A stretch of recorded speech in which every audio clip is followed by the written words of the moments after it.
Hey, I'm Kaz, and you're watching the Fit Fun Kaz podcast where I lost 54 kilos and kept it off. Today's episode is about preparation and mindset being the key. So, in the previous episode, I spoke about the journey, losing the 54 kilos, having two beautiful kids, working full time, and fitting it all in. So, I know a lot of you have asked, how did you do this? And being so busy, being a full time working mum, what habits did you put in place to actually get started?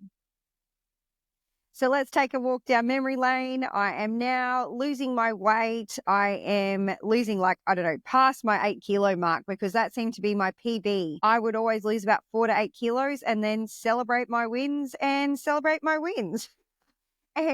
I honestly believe that once I got past the point of celebrating the win as a party, as a treat in a food-like sense, and actually giving myself the huge pat on the back that I deserved, which, can I tell you, took a long time to actually realize that that was me doing this. And still to this day, right, I'm sharing this story.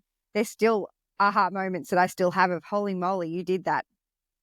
So the mindset and the preparation involved in actually losing 54 kilos. I want to tell you one thing. When I set out to have a healthy BMI weight range as one of my huge goals, I didn't look at it as I am going to lose 54 kilos. I looked at it in bite-sized pieces. So my goals had to be realistic. They also had to be fitting for me and the family, and it had to be something that just fit into our day-to-day activities. Now, I will give you the one disclaimer is this. In the past, I would have fit things into the day-to-day activities, as in my work was more important than, say, my training in an afternoon. And a lot of the times I would unfortunately have to cancel on my poor trainer, who was fantastic. I would cancel because I had meetings back to backs, traffic was bad, etc. So I had to make this bigger than the thing that I was so used to doing. So whether that was my career or giving back to people or being a people person so much that it took away from me. So a lot of my self-belief systems had to be improved massively. So number one was I actually had to take myself completely seriously enough to do this, right? I had to sit down with my husband and I actually had to chat with him about the game plan of what I thought would be achievable for both he and I. And not that I needed permission, but we're a team, right? So I needed to know that, for me, in my mind, it was go to the gym for 1 hour in the morning, kind of felt selfish after having two kids. And bit by bit, I certainly realized that that wasn't the case. But sitting down and actually talking through the game plan with him. So, okay, I'm going to eat 1,200 to 1,500 calories every single day for the next however long to lose this weight. Now, okay, it wasn't as basic as that, but it was, I'm going to eat this amount of calories. I'm going to need to eat a certain way. I'm going to cook for us all. And I'll make sure that, you're fed enough, the kids are fed enough, and that I still have my serving sizes that I needed. I need to train 1 hour a day, and that's 5 to 6 days a week. How I'm going to do that, I need to enroll in the gym, and I need to do this before we start our day. So whether that was me being on mat leave, looking after the kids, and Ross going to work, or whether that was me now working full time, the kids now are in daycare or care, and I need to get that done before our day starts. So this has a knock-on effect massively when it comes to the mindset and the preparation. So once I did a deal with my husband and I absolutely shook his hand on this, that made it absolutely concrete. So not only am I not letting myself down now, I'm not letting my husband down, and the role model material just got a whole lot bigger when it came to my kids. And obviously, they're only little at the time, telling them what mummy's going to do. So I guess making that personal commitment to yourself and talking to people that are in your family support network and actually making that an agreement and making sure that there's no wiggle room on that is a big and a huge lesson that I learned, and that one that I would love to share with you all. So I guess not only are you making the commitment to yourself, you're also making it to others. You're also then, for me, I basically shared it with all of my Facebook family and friends and told them what I was doing. And I did that on purpose because I know once you eventually, when you get enough guts to do this out loud, once you realize, oh my God, everyone is now going to cheer you on and they're going to hold you accountable to it. I remember when we used to have walkathons when we were, younger in primary school, when you got sponsored for every dollar that you walked, or, cents back then of every kilometer or step that you achieved. You were held accountable. You were held accountable to the person that was sponsoring you, and bless them. I still remember these people, and, very successful people. And unfortunately, some have passed away, but, I remember doing them proud as well as me proud by doing those, walkathons. And I know it's so basic, but that is a very basic version of what you're actually doing to achieve something greater than you've ever achieved before. So setting that in stone with my husband and my kids and now my family and friends on Facebook. So now I'm about to do the walkathon. So I'm about to lose this weight, and there is nothing stopping me now, okay? Clearly, there was plenty of things that were going to get in my road to stop me, but that is okay. When every bit that was unfolded was another challenge in life to learn. And so I'm completely grateful for anything that did cross my path during that time, because it was all, I guess, building me up to become a better version of me, but also a stronger version of me, and that I was a more resilient person, and that it was a non-negotiable. The time in the gym was important to me. The eating of the calories were important to me. And I know you could look at 1,200 calories or 1,500 calories and go, that's not a lot. But to achieve a deficit, to achieve a weight loss like I did, you had to do that. I did that. And right down to the food that I had to eat, not had to, got to eat, was gifted to eat. I had to be smart about what was the food I was going to eat. So that led to the next bit, which is then your preparation. And preparation is huge. It was the key to my success. But it's just not one size fits all. You have your training, you have your food, and then you have your mindset. And there were many things inside of me that I say challenges were faced, but that I overcome. And some of those challenges in the past would have been something that broke me and stopped me from training. And I would, deprioritize training for that challenge. And so that was a complete test to do that. So when you have preparation, when you have planning, it is so much easier to achieve that day-to-day goal. So when we break down preparation, when I break down preparation and look at how did I prepare my food, how did I prepare the night before? The night before was huge. Ross and I pre-prepared by grinding our coffee beans and putting it in the dripper coffee machine so that we had beautiful fresh coffee every single morning when usually I was up first. And that was our pre-workout. And I made sure my clothes were laid out the night before, and I learnt that off many beautiful people, and many people today still do the same thing. I made sure I had my gym clothes ready, because also, right, you're living in a house full of people, little people, you don't want to be waking them up, because that could be a showstopper in itself. So laying your clothes out the night before, having whatever it is that needs to wake you up. Some people are blessed to be able to wake up by themselves, and it might just be water. So have that out the night before. But the coffee for us, my exercise gear, but also knowing where was I going that morning, right? So was I going to the gym, or was I doing something at home, a workout at home? Was I going for a walk? Or depending on the schedule, I needed to not go that morning and go mid-morning and say I'm on maternity leave and I've got the kids, beautiful. We might have gone for a really big long walk instead, and I'm pushing a double pram up a huge hill, and that is my workout for the day, because the kids weigh X amount of kilos, and that is my workout. And that was okay. I was getting movement. So in the beginning, that certainly helped. I knew, though, that my A game was always brought when I finally signed up back at the gym. And so then I was blessed to have a creche. So that was a huge game changer for me, making sure that the kids were in creche for that hour. And I knew that was mama time. And it was an all-out brawl in either a body combat, body attack, or it could have been something like a cycle class or a cross-functional training class. And that was a game changer for me, because I knew that was my 1 hour. The kids were looked after, they were safe, and I could then train at my best. So again, preparation, booking the kids into the creche, making sure we were there on time. My gosh, traffic sometimes, but hey, life happens. Making sure the kids are fed, making sure there's snacks. So again, there's a knock-on effect. And I know some of you could sit here and go, oh my God, that is just way too hard. But I look at it as this was way too easy for me in the end, because that became a habit for me. That became a habit for me, for my children, and for my husband. And that was the non-negotiable for all of us. They loved going to the gym, was like their second place, right? They got that hour, they got to get out, and they got to see mummy really happy too and sweaty. But that was, again, time for us. I look at my kids now and I look at how they've grown to be beautiful, healthy, happy kids, but also fit kids. They know how to do burpees. They know how to do some upper strength work. They know how to, and they know the importance of fitness.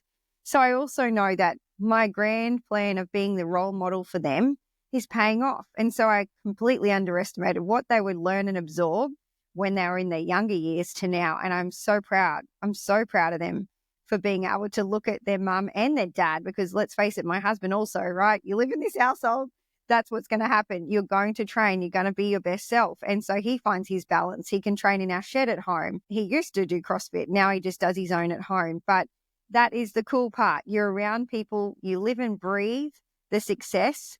You will find your own people and they will find you. And so down to my little people, I'm so happy and proud. But that preparation and that mindset shift you completely underestimate while they're delivering their own little success in their own life too, which is really, really nice.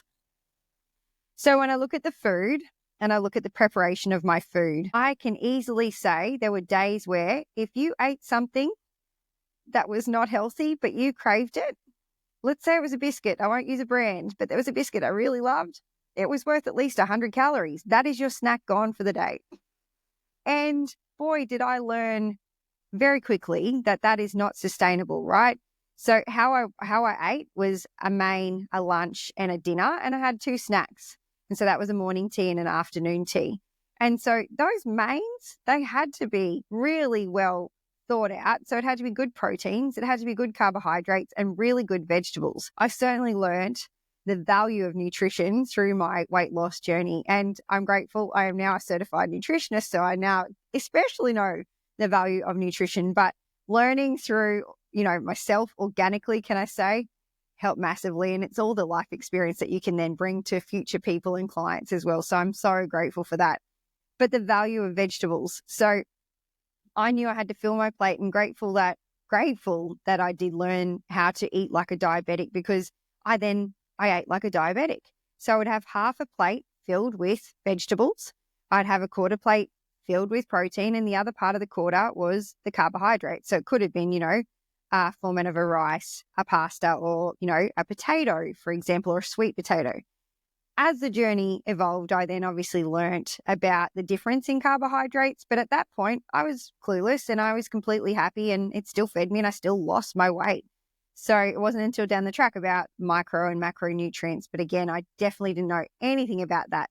Had no idea about macros. I only knew calories at that point. And so I would look at about 300 to 350 calories for a main and about 100 to 150 calories for my snack. And that was me, right? So I could sit there and tell you that, it's just simple. You just go 1,200 to 1,500 calories. You train 5 to 6 days a week. Good luck. As someone said to me, Kaz, well, then what's the difference between you and everyone else? How did you achieve your goals when there are people that are struggling, and you know yourself you struggled? So what was the difference? And so this is the mindset. So I can talk to you about preparation. That's part of mindset. Your why. You can have a very strong why and still be deterred by life's challenges. But I honestly, my biggest tip is that I didn't give up on myself, and that I found solutions instead of excuses. And that I very quickly learned that my habits could either break me or evolve me and change me in the better possible way. And this, I think, is honestly where huge magic occurred. Because not only now am I transforming on the outside, I'm also transforming on the inside. And I am becoming a stronger, more happier, more resilient person with whatever I was faced. So now the can, not can't in me was definitely coming out. The yeses were coming out, but I also was learning the no's, and I started to learn the no's were helping me. And although I was such a person that was, hugely positive, very people orientated, so therefore it made it very easy for me to say yes a lot of the time. But to protect my own self, I had to learn no. So all of a sudden now, this is I'm just getting momentum. So I'm knocking these habits out of the ballpark. Very soon, this became a cool challenge for me to have, that I wanted to overcome these things. I wanted to not only see the scales dropping, I wanted to feel it in myself, though, the happiness that it was bringing me. It was bringing to my family, but it was also bringing to the beautiful people around me. And that was bringing something greater than me that I could ever have imagined. So the difference between me, and I could keep talking about the difference. It is goals, it is vision, it is breaking down. When you have a challenge, you can have a breakdown, but you'll usually have a breakthrough. And I can talk more about that in later segments. But those breakthroughs are magical, because just when you think you're going to, I don't know, your brain says you're going to lose, hold on, buckle up, because this is where I used to say, swim down like Nemo, because that guy, he swam down and he got out of the fish tank and he finally found his dad. And I used to use swim down a lot as a strategy of mine. Or lucky I'm a good swimmer because I'm happy to swim in the deep end a lot of the time. Or lucky I've got a surfboard, I'm happy to ride the waves. Like, I literally, challenge by challenge, you would just be faced with, yeah, not the nicest feelings. You'd have to sit through those feelings. Yeah, not the nicest of people sometimes, but that's okay. You either sat with the people or you then moved on from those people. I all of a sudden started to work out very quickly who my people were. And that then was changing me as well, because I was no longer the person that was just going to sit quiet. I was no longer the person that was going to just accept things for what they were. No, I am and will speak up when I need to. But you choose your battles, because I also took it upon myself to speak up a lot of the times, and it's very easy for me. I talk a lot, but that then also consumed my energy. So you soon find out that internally and externally, this goes hand in hand. I used to say the head and the heart, right? My head, I could tell it to do certain things and it would do it, but my heart started to feel off. It didn't feel right. It was not performing at its best. So I also had to learn to lead with my heart. And the sooner I led with my heart, oh my God, the happier I was. It was really hard at first. And hey, I've had a few, again, life challenges, health challenges when it comes to the heart. And I can tell you about that later, but I did get a heart injury, and that was a few years back during the COVID times. And that changed me as well. But I'm so grateful that I led through my heart in my weight loss journey, because it prepared me for future things that were yet to come. So to sum this up, ladies and gentlemen, boys and girls who are listening, the difference is not giving up.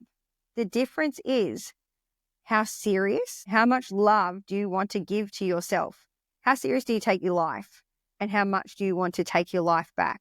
If you know you're sitting there right now, you're either, 5 kilos to lose, 10 kilos to lose, or you genuinely have health concerns, I would ask you one question. And this is what I used to ask a lot of my people that used to work for me. I'd ask it myself as well. And I can ask it in a day.